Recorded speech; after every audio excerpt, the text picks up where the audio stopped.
de notre société. Alors, justement, sur ce sujet, nous allons écouter maintenant Éric Albert, qui est psychiatre et fondateur de l'Institut français d'action sur le stress. On a parlé du capital santé, du capital humain, son lien avec la productivité. Là, dans tous ces changements que nous avons décrits, c'est vrai que les salariés sont bouleversés. Est-ce que, évidemment, sur ces questions de compétitivité, le stress n'est pas devenu un élément finalement de réduction de notre propre compétitivité? Est-ce qu'on n'est pas un peu en train de s'étouffer dans cette crise et comment s'adapter, finalement? Oui, alors, moi, la question que je me suis posée face à ce thème de la compétitivité équitable, c'est qu'est-ce qui a changé fondamentalement dans la période récente sur justement ce qui fait qu'une entreprise est compétitive. Pendant très longtemps, l'enjeu majeur a été le gain de productivité. Il fallait faire plus avec moins, plus vite que les autres. Ça reste un enjeu, c'est juste une condition nécessaire, mais qui n'est plus suffisante. À quoi est-ce que vous avez tous pensé pendant l'été, en tant que chef d'entreprise ou en tant que salarié? C'est aux conséquences de la crise sur votre activité et à la façon dont vous allez vous adapter à ce qui se passe. On est tous à se dire comment on va s'adapter. Le sujet premier, me semble-t-il, de la compétitivité, et c'est assez nouveau, c'est l'adaptabilité. On voit par exemple au cours de l'année comment un tremblement de terre au Japon, les conséquences d'un tremblement de terre au Japon, fait changer le monde entier sur sa relation à l'énergie, avec des conséquences considérables pour des milliers d'entreprises. On voit HP qui, du jour au lendemain, arrête de produire son métier de base, des PC notamment. C'est-à-dire que le sujet qu'on a autour de cette compétitivité, c'est comment on s'adapte. Alors à partir de là, ce qu'on voit dans l'entreprise, c'est que l'entreprise adapte assez vite sa stratégie. Donc tout le monde raisonne en ce moment réduction des coûts, son organisation, et tout le monde fait l'hypothèse que les collaborateurs de l'entreprise vont suivre. Qu'est-ce qui se passe? Comment les quelques centaines ou milliers de collaborateurs qui faisaient des tablettes chez HP, qui étaient sur le prochain projet, etc., vont s'adapter, vont devoir changer de métier? Bon, on va faire un plan, puis ça va se passer. Ça va suivre. Et ce qu'on voit dans la réalité, c'est que ce n'est pas vrai. Ça ne marche pas comme ça. Ce qui est compliqué dans l'adaptabilité, ça n'est pas de concevoir une nouvelle stratégie, ça n'est pas de concevoir une nouvelle organisation. Ce qui est vraiment compliqué, ce qui est compliqué en tant que chef d'entreprise pour nos collaborateurs, mais ce qui est compliqué pour nous en tant qu'individus, c'est évidemment notre capacité d'adaptation. Comment est-ce que quel sujet du stress, hein? Qu'est-ce que c'est que le stress? C'est combien ça nous coûte de nous adapter à notre environnement. Et quand on est dans une situation de ce qu'on appelle le surstress, eh bien, la première conséquence du surstress, c'est de n'être plus capable de s'adapter, de ne pouvoir faire que ce que je sais faire et répéter ce que je sais faire. Alors la bonne nouvelle, enfin je ne sais pas si c'est une bonne nouvelle, mais c'est que l'adaptabilité, c'est un muscle. C'est-à-dire que on peut très bien le développer, que si on n'y prend pas garde, il disparaît, et que naturellement, avec l'âge, il s'amenuise.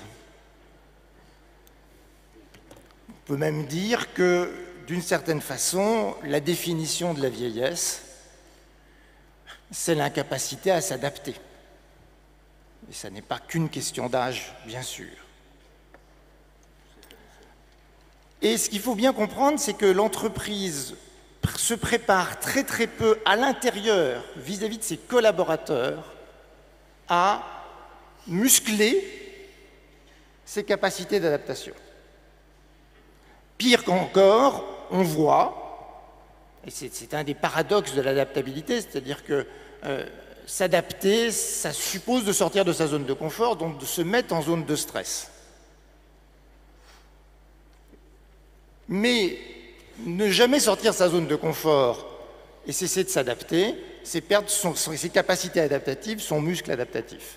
Et on voit dans l'entreprise très souvent des gens qui sont restés à faire la même chose pendant 5, 10 ans, auxquels on dit d'un seul coup « Ah ben maintenant, il faut changer ». Et là, évidemment, c'est une catastrophe, c'est extrêmement difficile, c'est leur demander quelque chose qui est très très compliqué, c'est demander à quelqu'un de faire un marathon alors qu'il n'a pas couru depuis des années. Donc on a un sujet majeur, me semble-t-il, sur cette question de la compétitivité équitable, parce que ce qu'il faut bien, là il y a une vraie fracture entre nous qui sommes ici, dirigeants, qui sommes dans ce monde dans lequel on nous pousse en permanence à nous adapter, et puis ceux qui subissent l'adaptabilité, je dis bien qu'ils la subissent comme une contrainte. Et c'est une vraie spécificité française auquel il faut réfléchir. On n'arrive pas à donner envie aux gens de s'adapter. Dès qu'on leur demande de s'adapter, ils considèrent que c'est une contrainte, que c'est difficile, ce qui est vrai, mais parce qu'on ne les accompagne pas, qu'on ne les entraîne pas. Est-ce qu'on les forme à ça? On a parlé pas mal de formation. On forme énormément intellectuellement. Est-ce qu'on forme émotionnellement? Puisque, évidemment, l'adaptabilité, c'est la capacité à utiliser ces capacités émotionnelles pour évoluer. Donc, moi, clairement, la façon que j'aurais d'aborder cette question de la compétitivité équitable, c'est de dire l'enjeu majeur qu'on a dans nos entreprises tous, c'est évidemment une capacité à structurer des capacités adaptatives de l'ensemble des collaborateurs et vraiment de tout le monde. Et je dirais même que c'est presque un devoir moral du chef d'entreprise vis-à-vis de ses collaborateurs.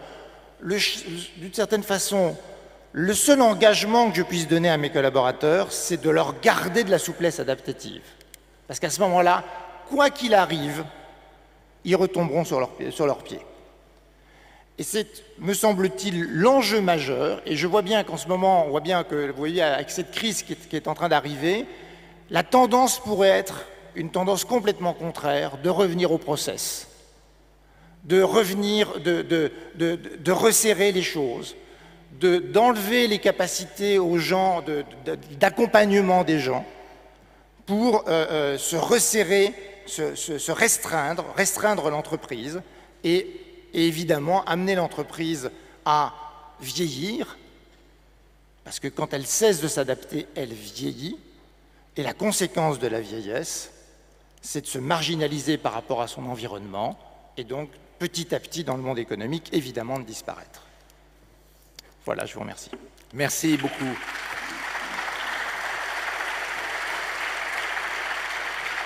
Merci parce que vous nous avez fait réfléchir, parce que je pense que tous, tout un chacun ici s'est senti un peu concerné par ce que vous dites.